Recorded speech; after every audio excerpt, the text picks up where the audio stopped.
Good afternoon. Good afternoon, judges. Good afternoon, fellow debaters. Good afternoon, members of the audience. My name is Winston Kinsler. Our team believes zoos do more harm than good. The word zoo is an abbreviated form of zoological garden, and it was coined in the 19th century. A zoo that can be described as collection of animals found in nature. The reasons behind keeping animals in captive are associated with educational needs, research, recreation, and conversation. The zoo culture can be traced back to the early period of Chinese, Egyptian, and Mesopotamian civilizations. The common types of zoos that we know are urban cage zoos, safaris, and sanctuaries. For a long time, zoo authorities claimed to have contributed to the conservation of endangered animals and species. However, with animal rights organizations become vocal on the issue of absence of zoo animals. People are beginning to understand how zoos actually function. Animals have their own natural rights. By capturing them for any reason is wrong. For example, elephants are known to travel long distances when they are in the wild. In fact, they follow migratory routes and travel in herds called bond groups, thus restricting their movements. By keeping them in the confines of a zoo and unnatural. Wild animals are in a way connected to their natural surroundings, and this bond is broken when they are put into artificial settings of a zoo. No matter how good the faculties in zoos are, animals tend to suffer in the confines and constantly live in pressure, which tends to reflect in their abnormal behavior. Animals born in a captive environment never get to see the world outside the confines. Locks them up, deprives them of the much needed freedom. And when they are released in the wild, they find it difficult to adapt to the foreign environment, far different from zoos. Also, visitors tend to abuse animals by throwing objects at them or irrespectable behavior as a negative effect on animals that could be fatal. Generally, tigers and lions are at the receiving end of absolute abuse by visitors. Captive animals do not inhabit their natural behavior traits in zoos. Before studying a zoo animal won't reveal much in its natural living style. The people and active. Okay. Well, y'all are pro, right? Yes. Okay. So they're pro. No, y'all are con, we're pro. Well, No. no. You were doing con, weren't you? Yeah. I mean, I was listening and. They're called, I think, Yes. they're called pro because they're arguing for zoos are bad. Yes. No. Or con. Okay, yeah, No, that's no, what no. Ms. Shorten said. Wait, They're wait. pro, Well, we're that's con. what Ms. Shorten said. No. They're- Pro is yes, you believe that zoos do more. Oh, that's what you just said. Whoops. That's all right, that's all right. Okay. Double negative. Oh Get my it wrong. goodness, that's right, a double Okay. negative. Okay, so back in whiteout. Are you kidding me? I know, that's why I got confused. Okay, so I'm back to the original. Okay. It's all right. I'm sorry, y'all. Well, that's good. All right, Team B, are you ready? Yes, ma'am. Okay, begin. So, good afternoon, judges and fellow debaters. Good afternoon, members of the audience. My name is Luke Whaley, and our team believes that zoos do more good than they do harm. It's argued that animals don't have rights as such. In order to protect and take care of endangered wild animals, they need to be captured and confined to secure places. With the rise in poaching of wild animals for fur, ivory, and supposed medical benefits, zoos appear to be a safe haven for animals. Moreover, captive breeding can help raise the number of endangered wild animals. While in the past, zoos have subjected their animals to cruel behavior, however, there is a continuous improvement observed in the manner of which zoos operate.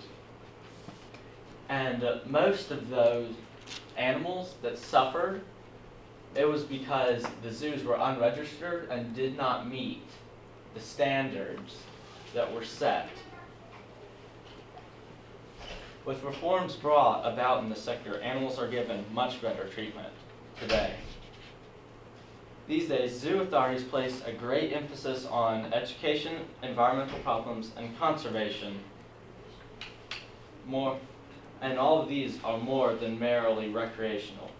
Many school children visit zoos to know more about endangered species and how to conserve them. The signboards at the zoos provide useful details about animals, including their scientific name, habitat, origin, diet, etc. Students can study the different kinds of wild animals without having to travel to far-off places. Zoos also help the animals and save wildlife species. For example, if the zoo had not saved the bald eagle, it would be extinct by now. But by taking it in, caring for it, and then releasing it into the wild, it saved the species of bald eagles altogether. Zoos educate many children and adults worldwide. More than half the world would not know about some animals currently housed in zoos. Each house for an animal contains a sign in front of it informing the reader about the animals and what species it is, and other facts. This is important for education. Not only can people read about the wonderful animals, they can see a first-hand example right in front of them.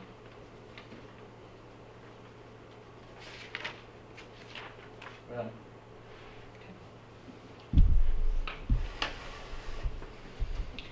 Just so you know, you had 1 minute left.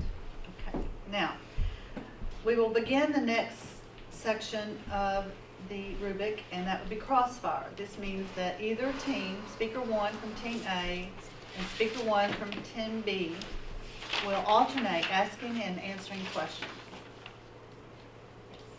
What about describe? So what do I do? You Describe? just wait. You advise. Yeah, you advise, you take notes, and then between sessions, you'll say, this point would really help support our topic. Okay, so you can give them advice. The crossfire is 3 minutes long.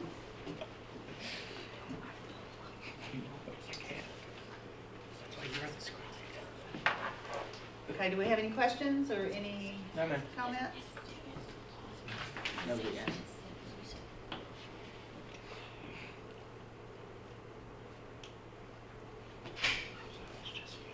Okay, are both teams ready to begin? Yes. Okay. Yes. All right, Did we they have 3 start? minutes, which begins now.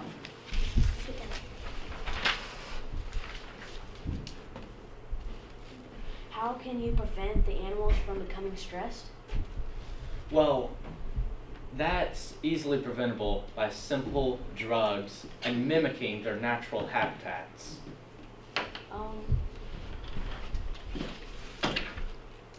So, where will scientists have to go to study 2 species of the same animal, if not zoos?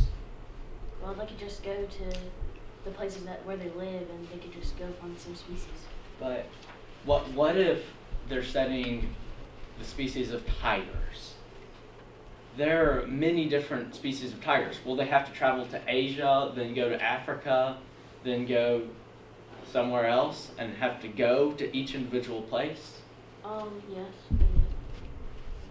And that seems like it would cost a lot more than just keeping them in the cage. Well, they do need they do need to roam around and have their own ways of life, and they are gonna need to have migrate and how do the animals exercise? The animals exercise by walking around their natural habitat. Many habitats, such as monkeys, have built-in trees that let them exercise.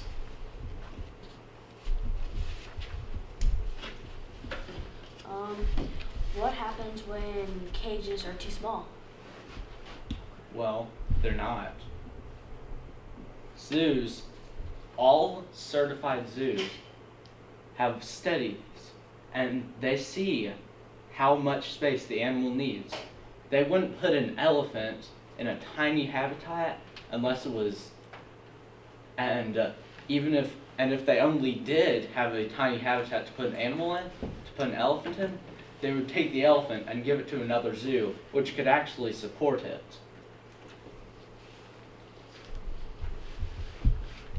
How do they learn if they're not in their real natural habitat? They learn by studying those animals, and then they study the animals, and then they can see some sort of and then the animals can go and compare the animals to the ones in their natural habitat. So, Time. All right, well done, guys. That was pretty good. Mhm. How's it feel to think on your feet like that? Really good. Okay. So I've been doing this is my third or fourth, and y'all have really, that was very good. I've seen where, And for People you were guys to be, your Right. team, their team was chosen this morning. that's why I'm telling you, because I've seen the kids that have done it more than once, and they're stumped. There's not a crossfire. Oh, like, This is great. so, yeah. Alrighty. Speaker 2, Team A. You will have 4 minutes to refute the opposing side's argument. I'm gonna set my timer and you tell me when you're ready. It's 4 minutes. Okay? You said that zoos are for educational purposes. If they are in zoos, how can you learn from them if you're not in their natural habitat? You said in the past, many zoos have subjected animals to cold treatment. What is your evidence that zoos have actually changed? Zoos also help animals and save wildlife species. What animals have they actually saved?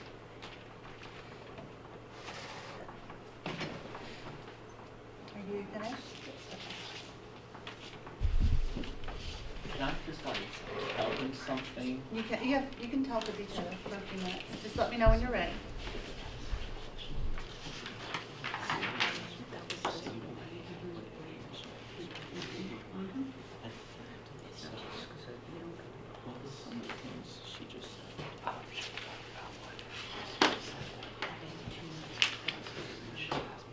You guys, you can use 2 minutes between rounds to prep and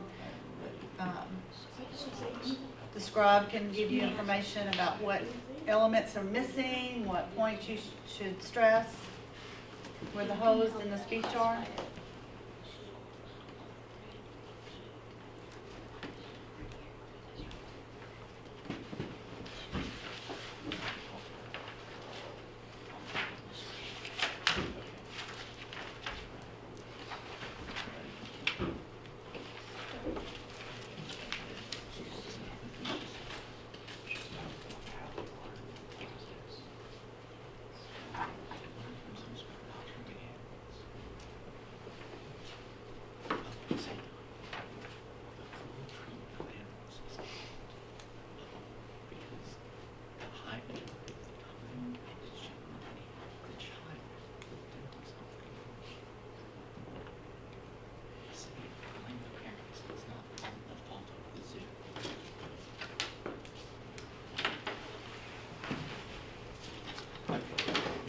All right, speaker 2.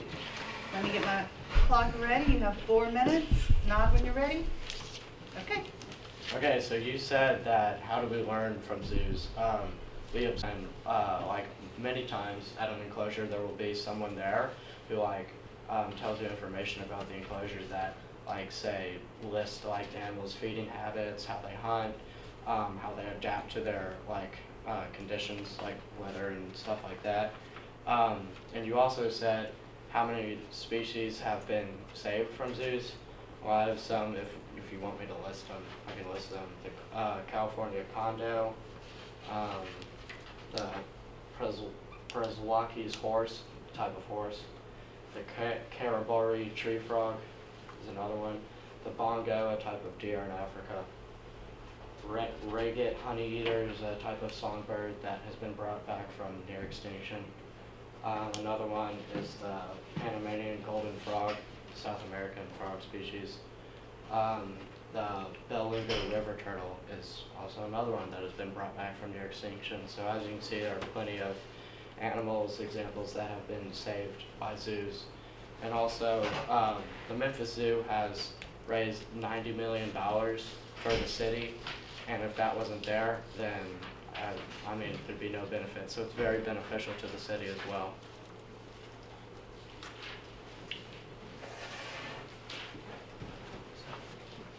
Okay, are you finished? Yes.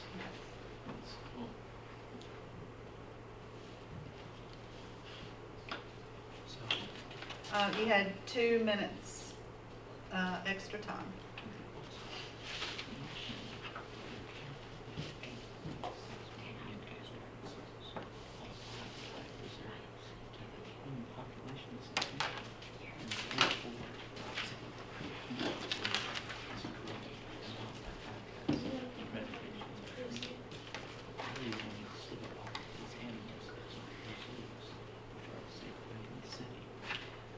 Okay, so for the crossbar, which is the next section, speaker 2 from team A and speaker 2 from team B will alternate asking and answering questions.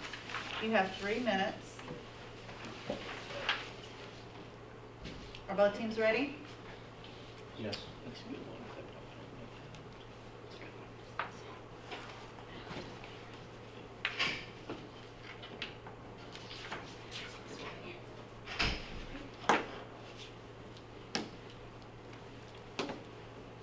Yes.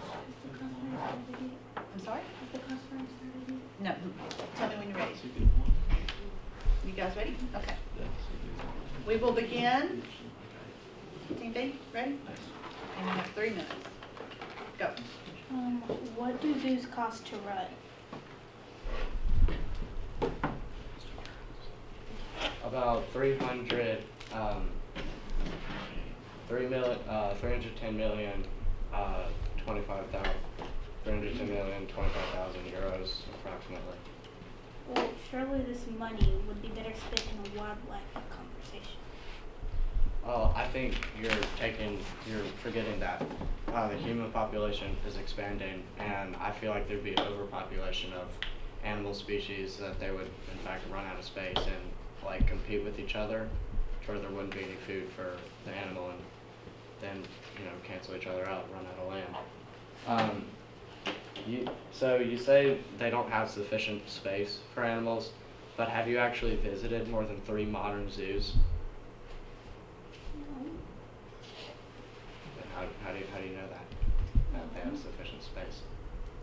You can read it in like magazines and books. Like what are your sources on like that Magazines. you can read it? I know, but not all sources are credible. Pictures. Encyclopedias.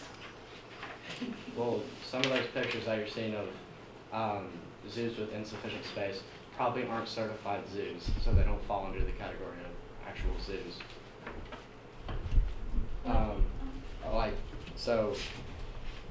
You say like zoos are like badly run and unclean and stuff. There are standards that like are to be adhered to. Like you have to have them clean, or else the government will shut it down. So. the most common animal in zoos? Like, African animals are very common, like lions, giraffes, gazelles. Monkeys are a popular thing at zoos. So like, if zoos weren't real, where would children get to experience real animals? Books. But you're not experiencing them, you're just reading about them. Most children have pets like dogs and cats and fish. So most But those are- children do get to experience animals. But those are domesticated, and like many kids can't afford pets that are What in about situations parks? like that. Those are free. But You Like, see that's- birds in parks and squirrels. that's only a few species compared to the, like 8.7 billion, like million species of animals that there are, so you'd only be seeing a small fraction of what it really is. All right, time. All right, take a couple minutes to gather your thoughts, and we're going to the summary round for speaker 1 and speaker 2.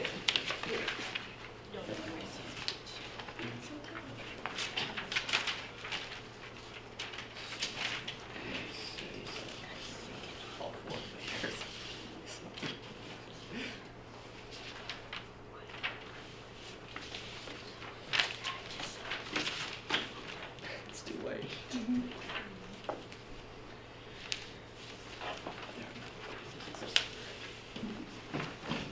Okay, so let's see.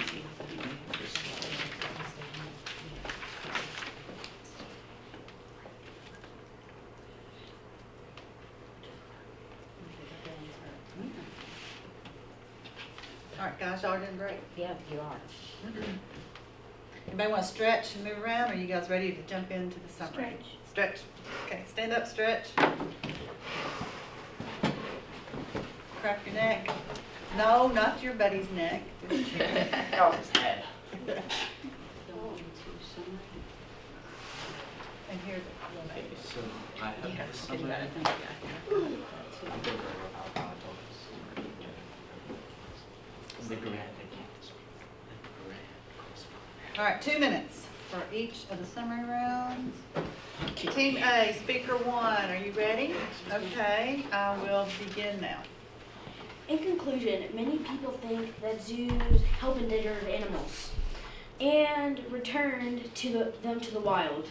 In reality, there are over 6,000 endangered species on record.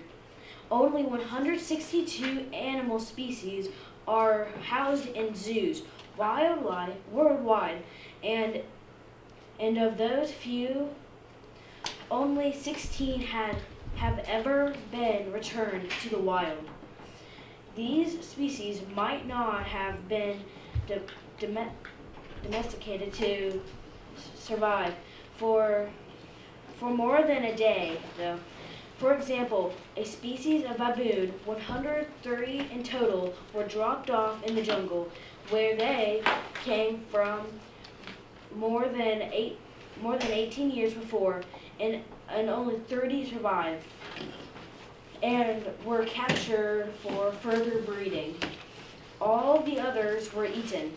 Animals need space, and zoo enclosures may only have limited amount of space for these magnificent creatures. Besides, how would you feel if everyone was staring at you from behind your bars? Think about that. Cages are basically prison areas designed for animals. They don't have the skills to survive, even if they were let go.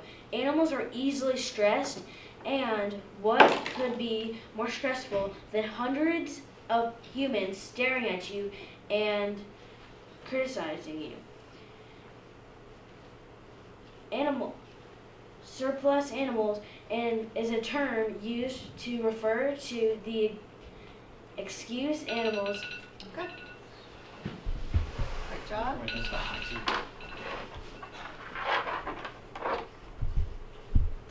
Okay, Team B, speaker 1, are you ready for your summary?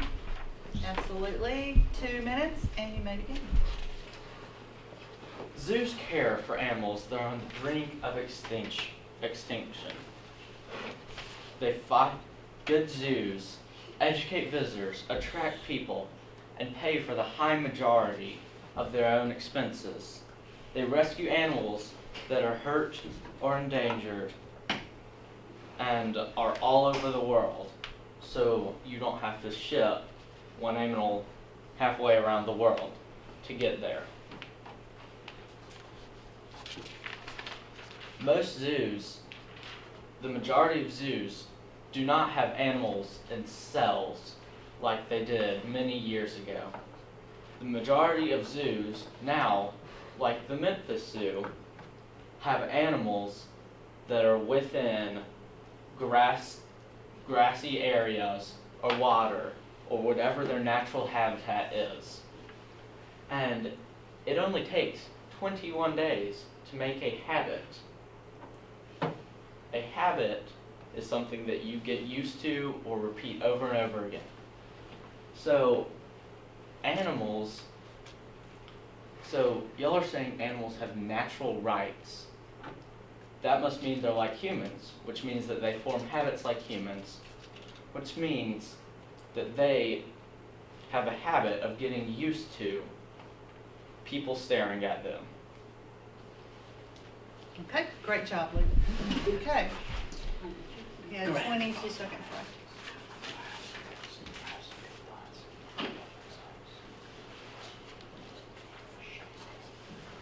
Okay, this is the fun part, grand crossfire.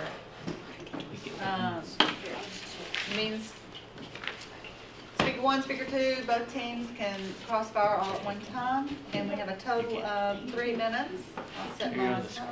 I'm basically doing your job right here. You guys ready? All right, go. What happens to animals that are suffering in the zoo? Animals don't suffer in up to code zoos.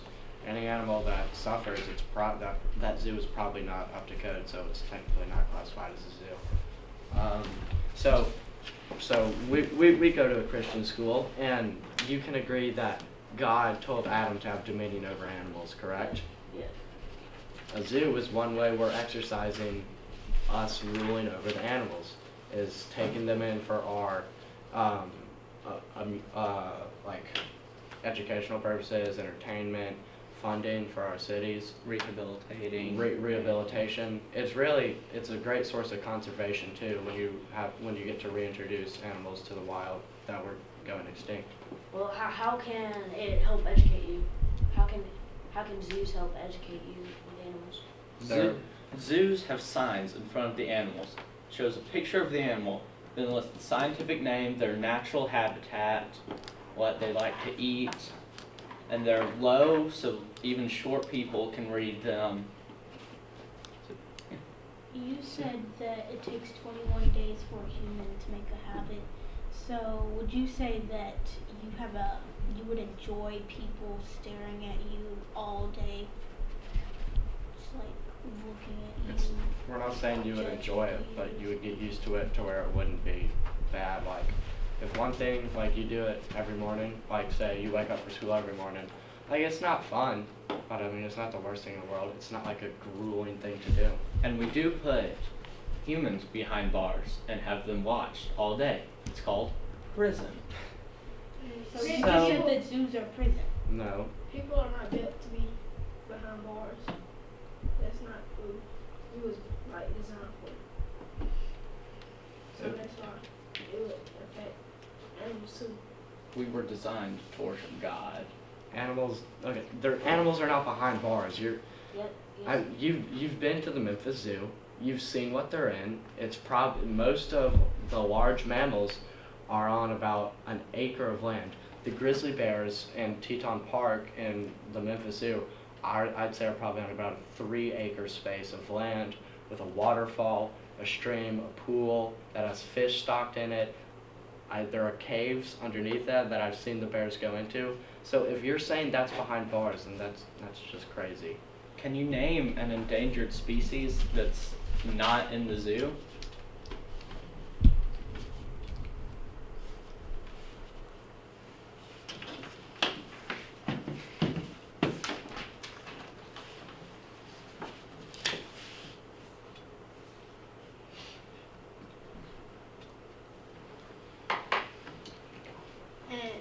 said, that it That's my takes, question.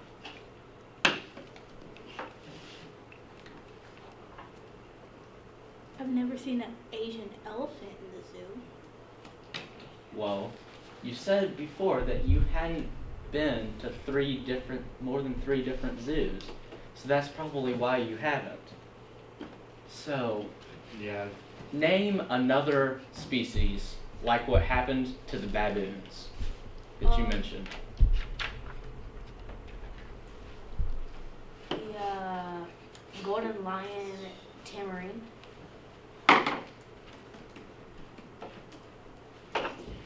Stop.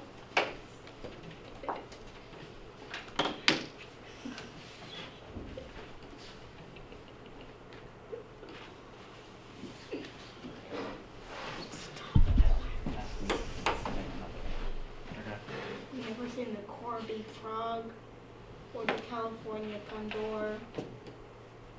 Or yes, or the California reindeer? condor, that was in zoos. The zoos released that back into the wild. The zoos rehabilitated that species to be reintroduced back to its natural habitat.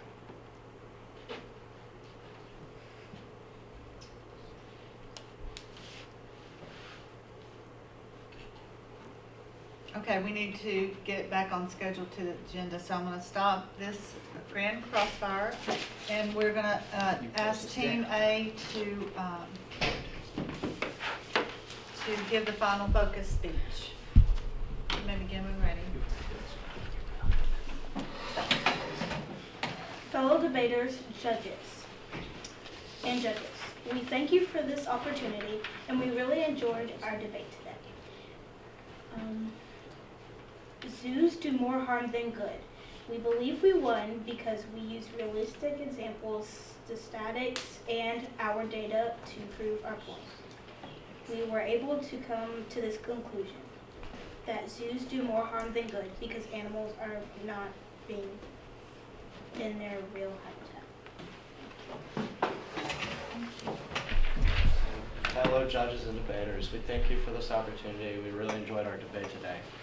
To reiterate what our team said, we think that we have won this round because we've said many valid points that have been undisputed and that can't be disproved, that are positive effects that zoos have had on the world.